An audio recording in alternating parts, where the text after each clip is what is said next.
Welcome to the Impatient Entrepreneur Podcast, a show where we hear from entrepreneurs and business owners who are chomping at the bit to make their mark on the world. I'm your host, Lauren Quidar Cockrell. Now, let's hurry up and get to the good stuff. Welcome back, friends. We have the tastiest of treats for you today as I am being joined by Anne Beiler, entrepreneur, author, speaker, and visionary. You may know her, though, as Auntie Anne of Auntie Anne's, the world's largest pretzel franchise. And it is a true pleasure and honor to have you with us. Welcome to the show. Well, thank you, Lauren. I'm excited to be here with you today and to share with your listeners what we talk about, and hopefully they're encouraged. I think that they will be. My mouth is salivating. It's like walking past an Auntie Anne's in the airport and you smell it and it's like, oh, this episode is going to be so yummy. Eat an Auntie Anne pretzel right now. Okay. That's right. Let's do this. Okay. Well, your name is just so prevalent. So I think I want to just dive in with the very first question, which is, Anne, are you an impatient entrepreneur? Am I impatient? Well, you know what? I think if you would ask my husband, you'd get a very accurate answer to that. But and I have to say, my opinion of myself is that I've always been impatient. Mm-hmm. But I can say, as I've grown older and I've experienced more of life, and I know that you can't have everything right now. Mm-hmm. And I learned a lot of that, Lauren, in the business world. Mm-hmm. Because as a kid growing up on the farm on an Amish farm in Lancaster County, Pennsylvania, I think I learned a patience when it comes to planting the garden. We had a large farm, planting corn, whatever we planted out in the fields. It gave me the patience, or I should say the understanding, to know that when I plant a seed today, I may not see the results tomorrow. Mm-hmm. I think it's relevant for all of us in business to understand that we're actually seed planters. Mm-hmm. We're planting seeds into our business, but more importantly, into our people, the people that have come alongside us, and people that love you as a leader, as an entrepreneur, people that want your vision, they embrace your vision. And so there's a whole lot of seed planting that we're doing in the world of business. And I brought that into Auntie Anne's in 1988 when we started that mindset. But on the other hand, there's the other part of that on the farm was I loved baking and I loved to clean the house, and I liked the instant gratification of doing a task. Mm-hmm. And when mom and dad had a task for me, I wanted to get it done. I wanted to get it done. So maybe the balance that I've had in my life is, I don't know, it may have been all right, but I do remember when I got to Auntie Anne's and I realized as an entrepreneur, the task is never completed. Mm-hmm. I think that if we kind of like get that and understand that and embrace it, then our patient level will increase, because we know at the end of the day, I'm going to go to bed at night and there could be a stack of papers on I'm going to have to go back to tomorrow. So I've learned patience. Am I patient today? I would say a lot more than I was. Mm-hmm. Myself as a very patient person, especially when I'm driving down the road and there's a car in front of me that doesn't know how to drive. Drive. So it's really that's a broad subject. Yeah. But I do believe that we can develop patience. Absolutely. A model, as a leader in our company, we're actually role modeling. And so we can practice to become patient in our homes or in business, wherever you find it. Yes, so beautifully stated. I love the real life example as well as the metaphor of planting seeds and being patient for that growth. And, it makes me think also we get very focused on what's ahead and I want the thing that's next. But we don't realize everything we've accomplished unless we're looking backward and seeing everything. And we might be very eager for the next milestone or whatever, or we're frustrated or by a challenge. But then we look back at how far we've climbed up that mountain. And then that's was like, okay, maybe I need to just settle on down here. Yes, and impatience so can lead to a lot of frustration. Mm-hmm. So if we can learn to be patient, there is less frustration. Absolutely. Yes. So take us back to the 80s. How did this business even begin? You mentioned you have a love of baking, so let's take us back there. So growing up on the farm, mom and dad were old order Amish, horse and buggy. I grew up in that. My early 3 years of my life, I was a little old order Amish little girl. And then my mom and dad went the Amish Mennonite community church. Mm-hmm. And it's there that my dad was able to farm then with tractors. So we had electricity and we had a telephone. So we had the basics when it comes to the good life or the progressive life. We thought we were really, we had arrived, right? So growing up in that culture, I learned a lot about, just simple, I want to say a strong foundation with the simple things of life. Mm-hmm. And I took all of those things with me into Auntie Anne's, which I didn't realize how important, hindsight is 2020. And as we get older, we see more behind us. And we begin to understand the value of some of those things. So for me, it was really the value that I learned as a kid. My mom and dad taught me about faith and family, and hard work was the order every single day. No whining, no complaining. That was not acceptable. My mom had a little sign in our kitchen that said, "Today is a good day to stop grumbling." And she had a sign up there because there was 8 of us kids, and I am sure that there were days, but you know what? My mom I never one time, not once, heard her complain or ever berate us or discipline, in ways taught us, but never. She was very gentle and very kind, but complaining was not acceptable in our home. Anyway, so learning all of those things, Auntie Anne's, we came to the table 3 times a day until I got married at the age of 19 years old.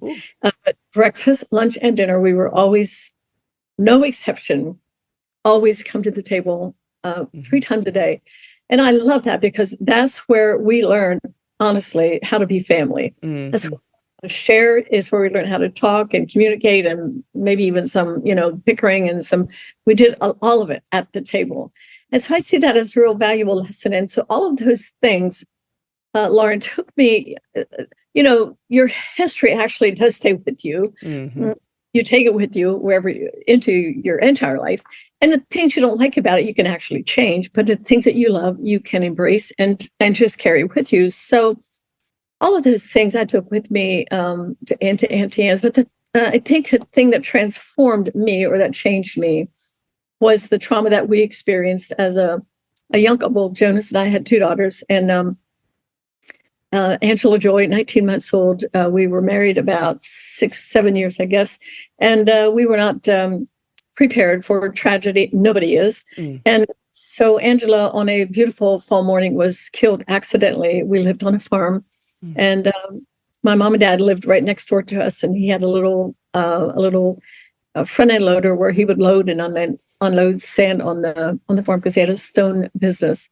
And so one morning, Angela made her little walk up there with her sister, and she was driven over accidentally by my sister and killed instantly. I'm telling you that because it's important for us to understand how trauma and tragedy changes us, and we carry those things the rest of our lives, and how we manage that is how well we will live our lives. And so that was such a traumatic experience, obviously. And the next piece to that was a few months after she was killed. I went to see my pastor for help, and he took advantage of me and abused me. And then the biggest part of my story, or the big part of my story, is the fact that I kept that a secret because I didn't think there was another alternative. I didn't know that I had an option actually to tell. So I stayed in that one secret, and then enslaved me into the dark world of abuse for nearly 7 long, hard years. Oh my. At the end of that, I was literally skin and bones. hated me. I truly thought life was over. I'm telling you that story because that's really, in our pain then over time propelled us into our purpose. Right. Mm-hmm. And so, we experience pain. All of us do to some degree. Mm-hmm. And there are moments for all of us as entrepreneurs, as people, to want to give up because it's too hard. And so that was my life. And 5 years, one day I finally told my husband, told him my deep, dark secret. I'd never told anyone, but I was dying and I knew I had to tell. Mm. And I told him my secret. That was the beginning. There's a whole big story about that, but we don't have time to go into that. That was the beginning of redemption for me and my family. Mm. And 5 years later, we had no clue, but my husband, because of the tragedy, became a marriage counselor. He said, I don't understand why this happened to us, but it did. And now I really want to help other people in their pain. So he became a marriage counselor and did as a free service. Wow. So he wasn't making any money. And that's why I went to. And I said, well, you know what? I can be the breadwinner. And we bought a little store at a farmer's market in Pennsylvania. And we started making salt pretzels, pizza, and ice cream. Mm. Father loaned us the $6,000 to start the store. So when we started, we had no formal education. We had no capital. And we had no business plan. And when I state that, I don't mean like, somewhere along the line, we had a little bit of money. That's just a fact. And we started our company because I wanted to help my husband in his counseling with people. And I wanted to honor him because he saved me. Mm. And so that's why Auntie Anne started. Okay. Again, we didn't know the first day we were opening in Downingtown, Pennsylvania. We had no idea that there was a much bigger plan. It didn't matter to us. We survived our marriage. We survived the trauma. I'm just happy we got together. And now we're doing a business. And I was really in a very good place at that time, and had no idea. But that's when we started Auntie Anne's, it's like our pain took us into, propelled us into our purpose, and it took me into a whole other world, corporate America. Here you come. I knew nothing. I didn't know anything about business. Mm-hmm. But that was our beginning. And was it, you didn't know anything, and so you didn't even know to be scared that you didn't know anything, or were you anxious about that? Exactly. Well, the very first day when we bought the store, I remember standing there and thinking, why did we do this? I was feeling totally, I think, typical entrepreneurial, it's what happens to us. Feel the anxiety. We feel why am I doing this? I mean, I really want to, but why am I? It's very scary. Mm-hmm. And standing there at our store, I was by myself that particular morning in that moment. And I saw some guy come through the market, and I saw he had a bouquet of flowers. And I thought, wow. And I was feeling overwhelmed. I was almost depressed. Like, why did I do this? And as I saw the flowers, I thought, wow, it'd be nice if, I wonder who those flowers are going for. And he brought them over to my stand, and there was a note in the flowers. It's Hun, for my husband. He said, Hun, I know you can do this. Oh. And, we all experience those moments of, why am I doing this? And am I actually going to be able to be successful? And what is success anyway? Right. It's not like Auntie Anne's all over the world. Success is doing one day at a time, doing the best you can, and over time you see that your efforts have paid off. And so in time, we built one store the first year. No, I'm sorry, two the first year, 12 the following year. Whoa. And it was the very first time in our entire life that we ever had a savings account. And Lauren, we were selling our pretzels for 55 cents a piece. For $1.50. And today, I just walked through an airport not too long, actually, just yesterday in, oh my gosh, where was I just yesterday? I was speaking in Raleigh, North Carolina. And in the mall, the pretzels are actually, I think, $7 for one. Cents. So don't be mad at me. I'm telling you, that was years ago when they were 50. Oh, Anyway, it was wow. a great success, and we just loved what we were doing, and then the challenges began to really just I'm sure. So I'm very curious about, as you say, well, we did 2 that first year, 12 the next. I mean, were people coming to like, were you having the idea of expansion? Were people coming to you and bringing you along? What did that look like? no, I had no plans for expansion. The product just it just people would see our lines at our stores. The product was so great. It was so good. And people would look at, they'd buy a product, a pretzel, and they were like, wow, this is amazing. And they'd see the lines, and in their heads are like, hmm. And no, we never, not once did we advertise for franchisees. People called us because they tasted the product and wanted to do a store. Oh, okay. So you just instantly were a In franchise or okay, wow. licensing first. Licensing. And Okay. about 3 years later, then we became a franchisor. Okay. My goodness. Did you now be honest? Not joking. Did that go well? I mean, was that a seamless process? Or were there some hard lessons right out of the gate? Well, yeah, there were lessons every single day.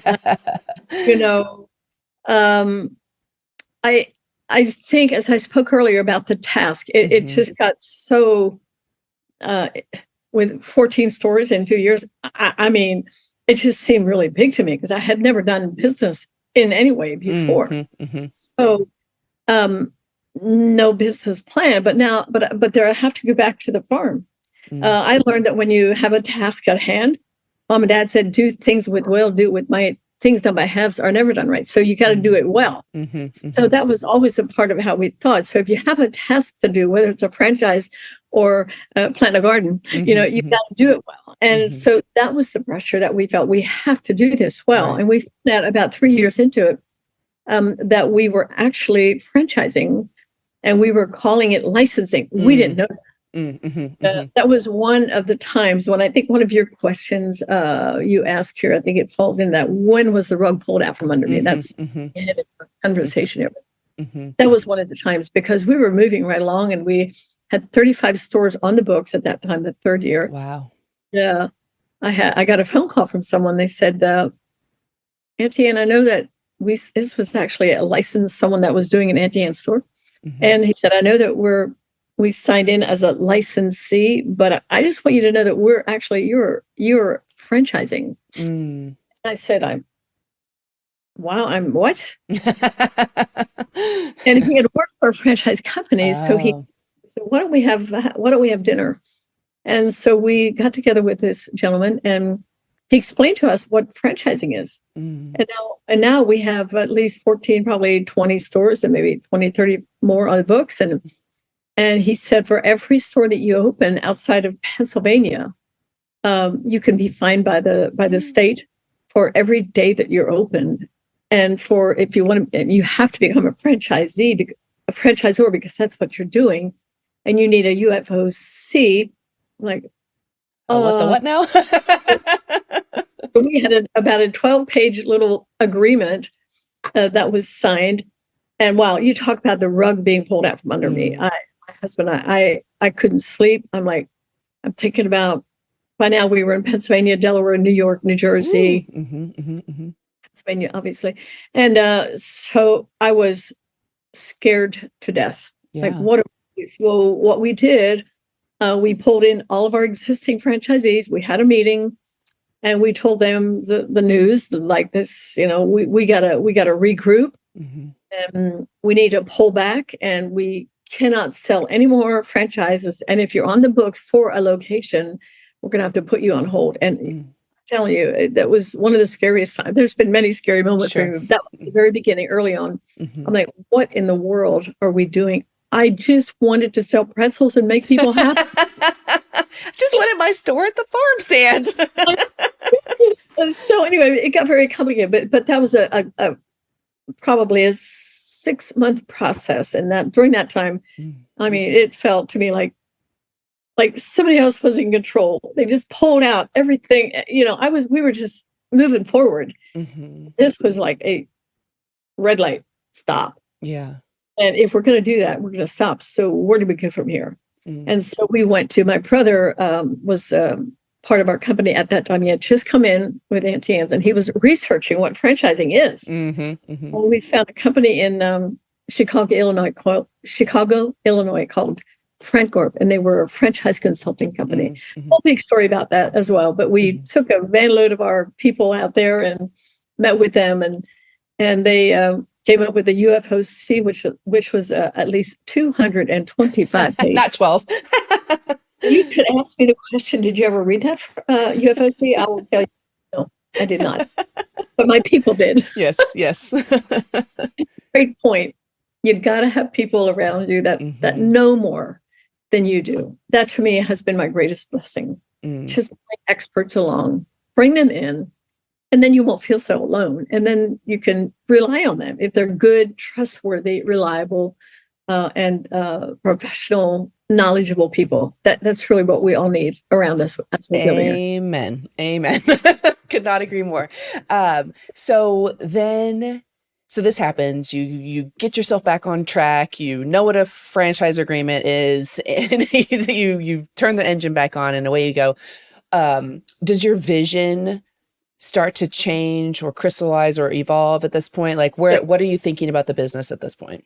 Okay, so right now, then I realized this is obviously bigger than I am, bigger than my husband or myself, but I understood at that time.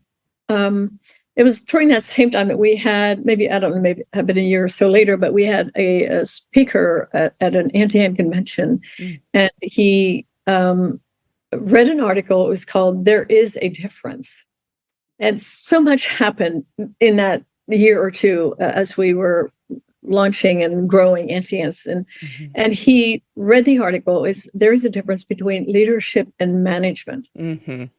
I sat there in the audience, and I'm like, oh, the light bulb was like bright. It was blinding. I realized for the first time, I am not a manager. If I'm not that, then what am I? So I discovered I'm a leader. And that changed me because I knew what management was. That's what I did on the farm. I mean, you're a doer. Yeah. Leadership. So it's not like a leader doesn't do, because we do it all, because we're role models, right, to employees. But at some point, your strength is going to go to the top. At some point, you're going to understand the management part of it is too much. You can't do it all. No. That's when you learn how to, I had to learn how to delegate. I was forced to delegate, but I'm grateful that I was able to do that. And then I began to focus on, what is a leader? I had no idea. And I discovered at that time that leadership is really about influence. And it's not a cushy position. No.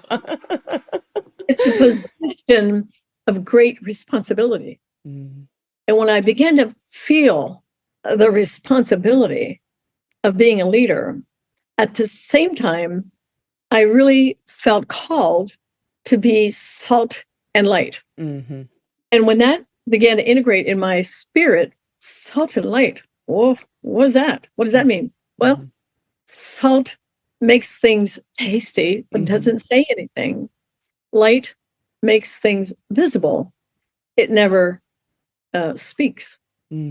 So I feel like my role went from managing and trying to tell everybody what to do and trying to be everything to all people and trying to get the job done and go visit every store and train every franchisee. And it was crazy. When I began to understand that I'm salt and light, it's internal. I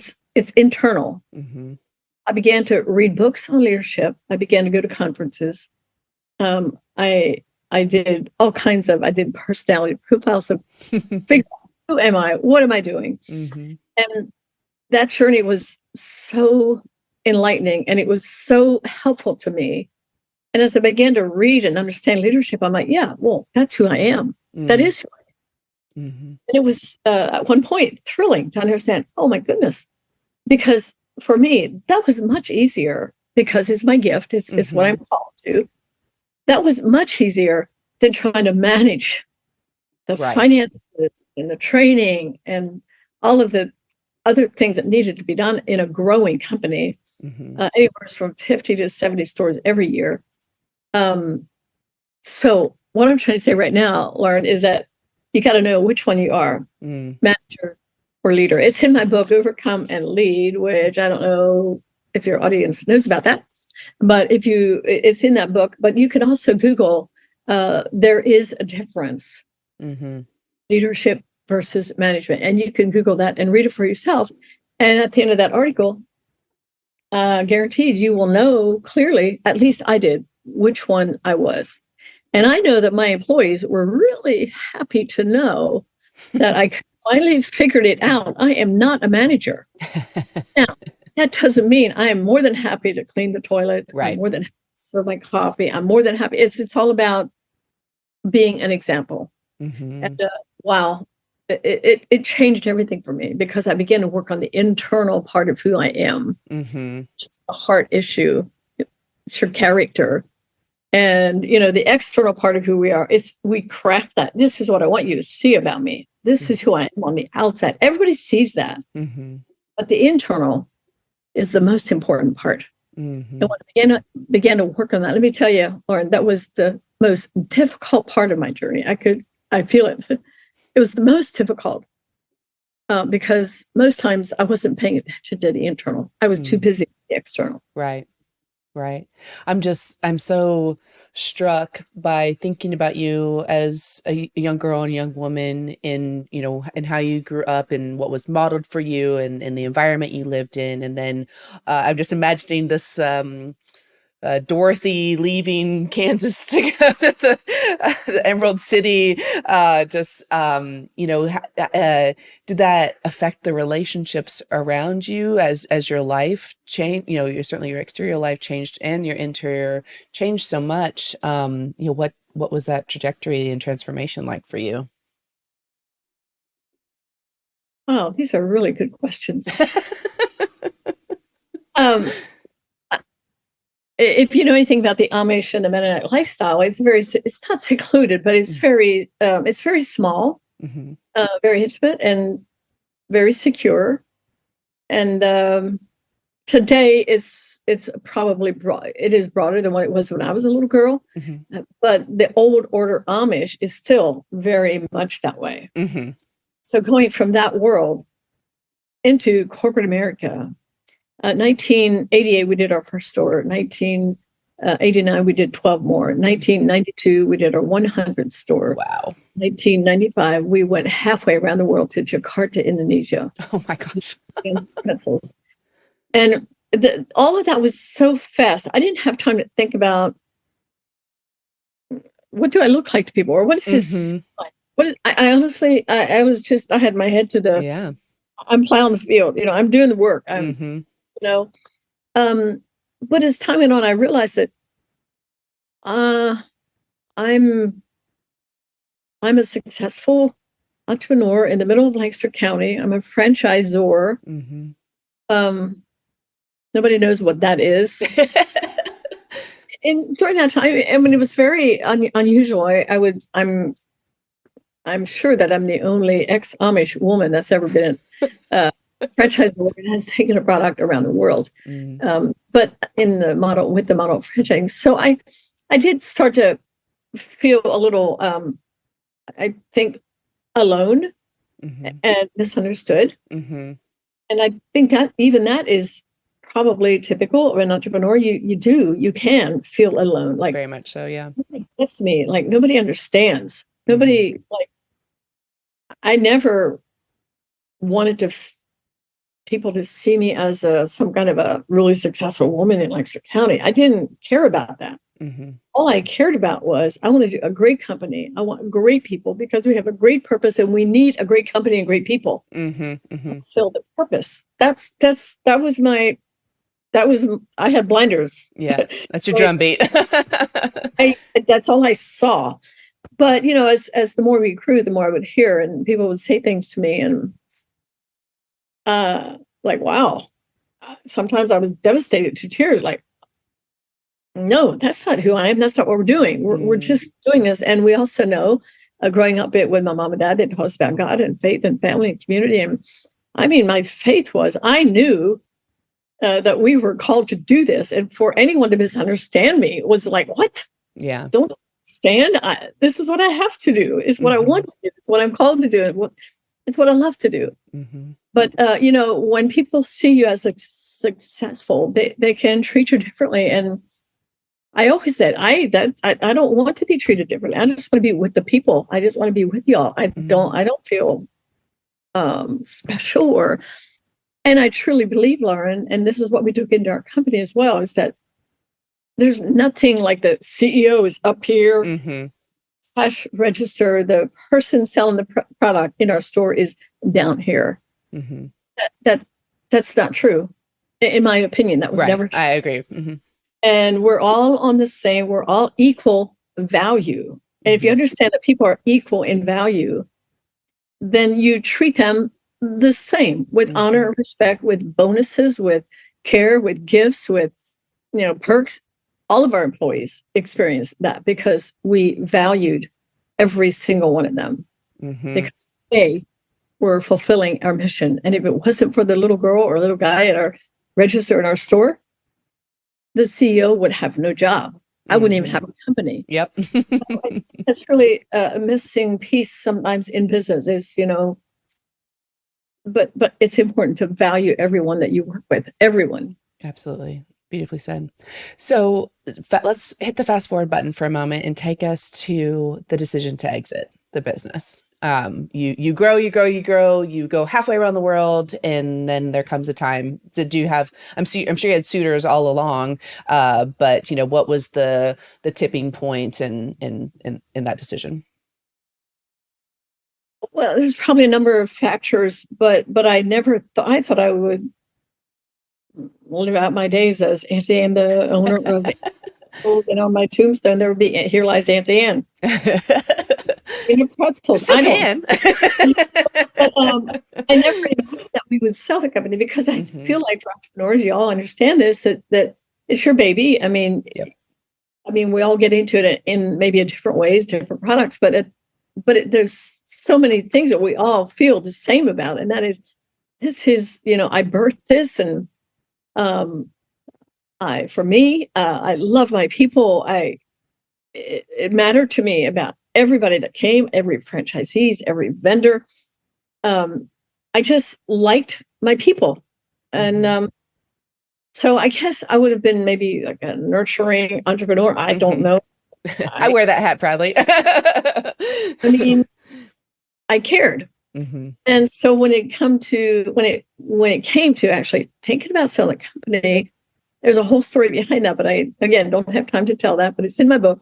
And I just, we had a friend that was trying to let go of an organization that he had birthed and had been there for 35 years. And I was on the board. It was a counseling ministry. And I watched the founder, who was 75 at that time, struggle with like, oh my gosh, letting go. And it was for about a year and a half as a board, we just like, we're trying to make our way through this and doing this succession plan, and how hard it was. And for the employees to hear their response to their leader actually thinking about leaving. Oh my gosh, it was unbelievable. And I told my husband, I got in the car that day and I said, well, dear, I can tell you one thing. I'm not going to be Auntie Anne when I'm 75. How old do you want to be? 70? And I'm like, no. He said, 65? I'm like, no.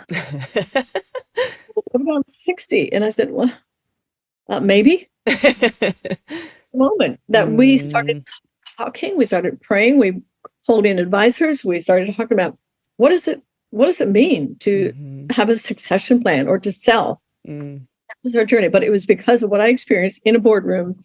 And I'm so grateful. But the other part of that, Lauren, is that the growth, the pace, the travel, the absentee mama. Now I'm Nini, I'm grandma, and all of these things. I love family. It's so important to me. And I was constantly, for almost 20 years, I just felt pulled in so many directions. But I knew what the call was. So Mm-hmm. it's hard to manage emotionally sometimes. Very much Anyway, so. and so I just felt like the it almost took its toll on me. Mm-hmm. The growth, the fast pace, and learning all the things I learned. I actually learned to love being in business. I enjoyed it. Uh-huh. So when it came time to sell, that was a big step. And by the time we sold, I was 58. So it was 55 when I thought about selling. Mm-hmm. And it was when I was 58, we sold the company. Yeah. Yeah, I went home the day we settled and I bawled my eyes out. Like, what did I just do? You Oh walked my that God. baby down the aisle. Exactly. You got it. Gosh. Well, so what have you been doing since then? Well, so I always felt like that maybe want to write a book. I kept thinking, even when Angie was killed and Mm, the trauma that I experienced with the abuse, I always felt in my heart, I want to write a book. I'm not really a writer, but I did some little inspirational, writings, but never a book. So I always felt like that was out of the question. mm-hmm. But when I sold the company, then I realized, well, I have time. Yeah. As a ghostwriter, come and we wrote the first book called Twist of Faith. Mm. And then I developed a class for women it's called Stories Times 8. It's a class for 8 women at one time for 8 weeks, and each one has 1 hour to tell their story in a very, very safe and closed environment with 8 women. Mm-hmm. So we created that, and so we did a couple of online business courses, and one is called the Transparent Leader.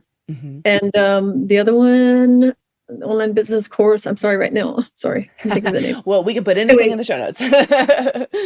Go check me out on my website. Yeah. And so I've written a couple more books, Overcome and Lead, and The Secret Lies Within, which is the book that I wrote, which I probably love that one more than anything because it helps women overcome the trauma issues and abuse issues and just disappointments in life. So, and it's my story, but it's also giving people tips about what to do when you find yourself in a very dark place and you feel like committing suicide. I get all of that. So it really, when I sold the company, then the beauty of that is it gave me the privilege of writing and speaking, and what I know today is, the pretzel was only the vehicle to give me the platform to speak and to share my story. That's why we're here today. Love it. Wonderful. Are you creating anything right now? Anything you're impatient about right now? Well, actually, so I just did a cookbook and that came out about 8 months ago. So we're actually doing that's on one of my books too. So that was a big deal. It was hard, but it was fun. And we did that. So right now, what I'm impatient about is we're doing a movie on our story. We were approached to do about doing a movie on our story. Wow. So yes, we are doing it, and it's probably 2.5 years in the making right now. And I'm feeling a little bit impatient, but I've learned anything good takes time, and so. I'm not a whiner. I don't get on the phone and say, "Hey, what's up with it?" Because I just know I've learned to relax and believe that the process, whatever it is, and my faith always tells me the timing for the big screen movie of our life is going to be at the right time. Right. Absolutely. I think that's really ultimately, as a patient person, that's where I land now. There's no hurry. And you learn to let go of the things that you cannot control. And let me tell you, I'm not in control of it is an illusion. It's a better way to live. I agree. On your movie, is this going to be a documentary or a fictionalized account? It's going to be a true story on the big screen. Yeah. Wonderful. Very exciting. So let's rewind the clock again and go back to when you were a young girl. And what was there? I mean, first of all, I'm very curious to know if, when you look back, did you see the entrepreneur in you? If you think about being, 5, 6, 9, 10, or whatever, I feel like our paths are there when we look back, as you said earlier. So A, I'm curious to know if there were any signs there. But B, did you have a personality trait that maybe wore people out a little bit, or maybe you got criticized for here and there, made you feel like that part of you was a weakness, but now you see that it was your superpower all along? I I do know that I went back to see my first grade teacher a couple of years ago. She was in a nursing home at the time, and I just went back to say hello to her and to thank her for.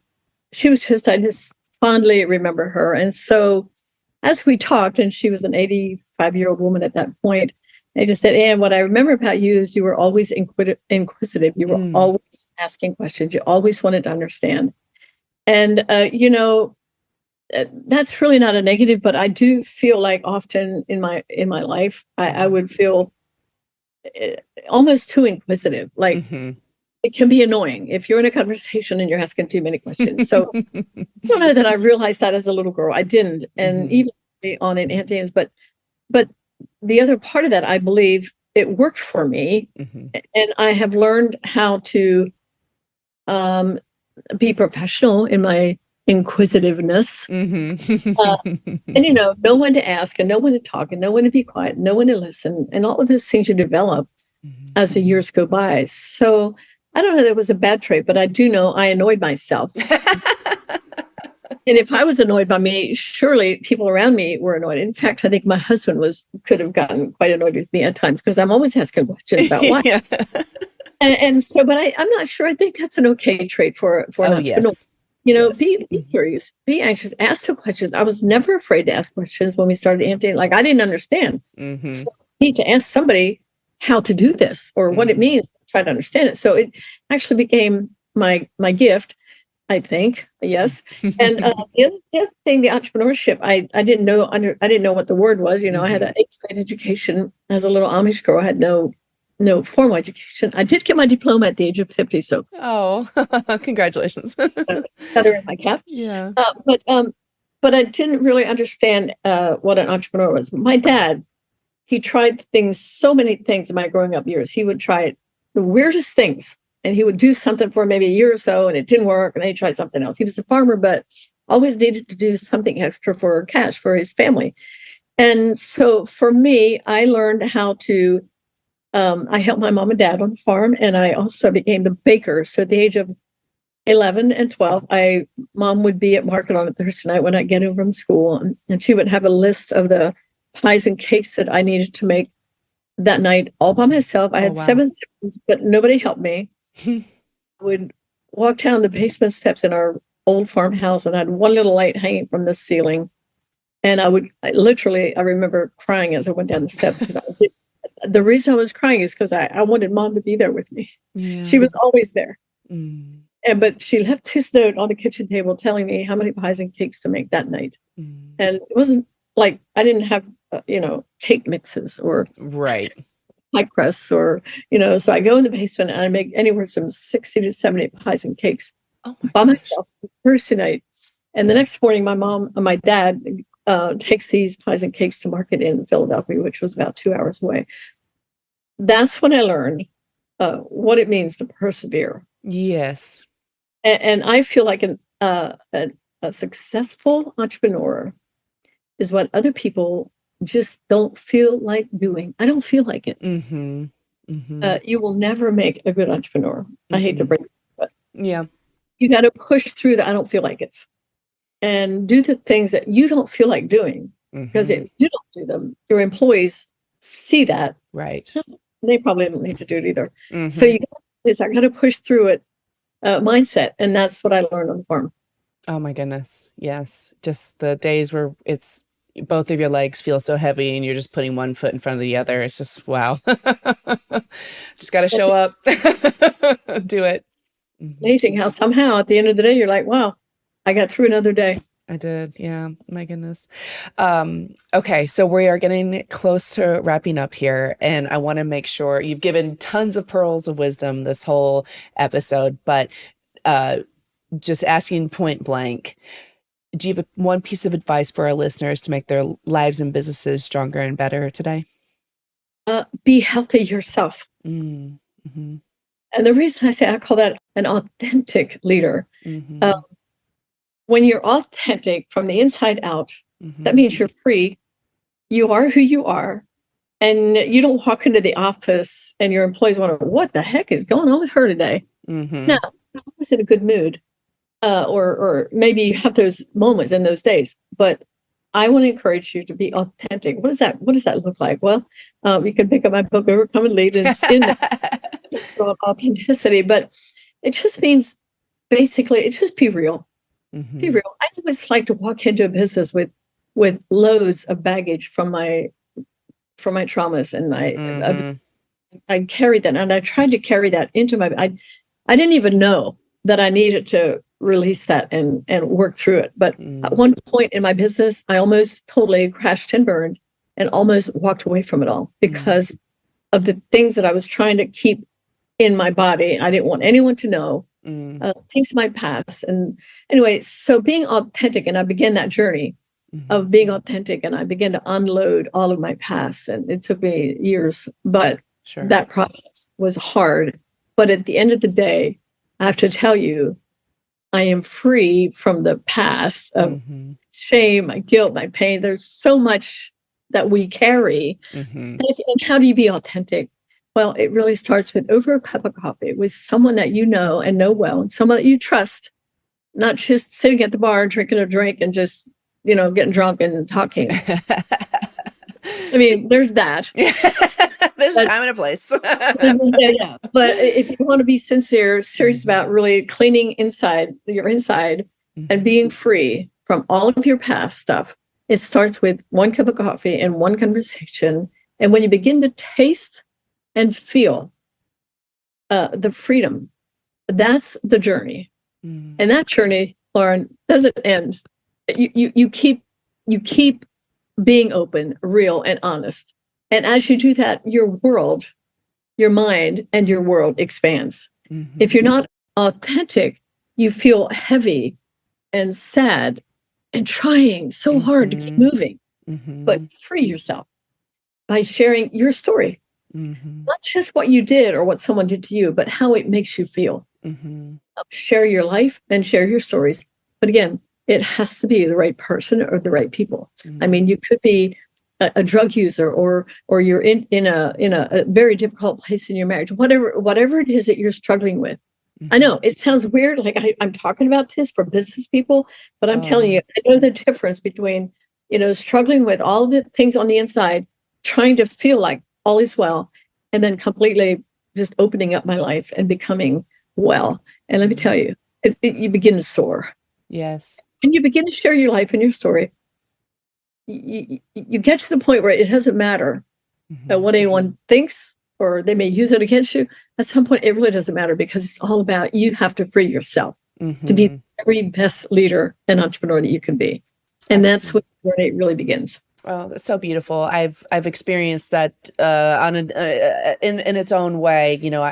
I'm some challenges that I've gone through, and going on a journey to love myself and to be open about things where I had hidden them away before, not the degree that you're speaking to, but still I was ashamed, and I hid them away. And but going on podcasts and starting to talk about them, just being public and owning my story and owning the things that happened and how I overcame them were truly transformative. So yes, absolutely. Agree. It's a great way to live. Yes. Well, Anne, this has been such a beautiful, beautiful conversation. Thank you for the tangible things you've brought to our world, and as well as the words and the gifts that you're sharing. You are definitely a blessing. So thank you for following your path and purpose. Where can people find you? Just get on my website, auntie.beiler.com, and you'll find where I'm speaking and what we're writing, and follow me on Instagram as well. All right. Well, we'll put all that in the show notes. Thank you so much for being here. Excellent. Thank you so much, Lauren, for your time. Have a wonderful day. Thanks for listening to The Impatient Entrepreneur. Love the podcast? Be sure to share it with a friend or colleague and give us a 5-star review. You can also chat with us on Instagram or Facebook at The Impatient Entrepreneur Pod. Want to star on a feature episode? Head over to theimpatiententrepreneur.com to inquire. Thank you to the team at Quidar & Co. for believing in me and bringing this podcast to life. And thank you to Carson Childers for mixing and editing this episode. I can't wait to see you next time.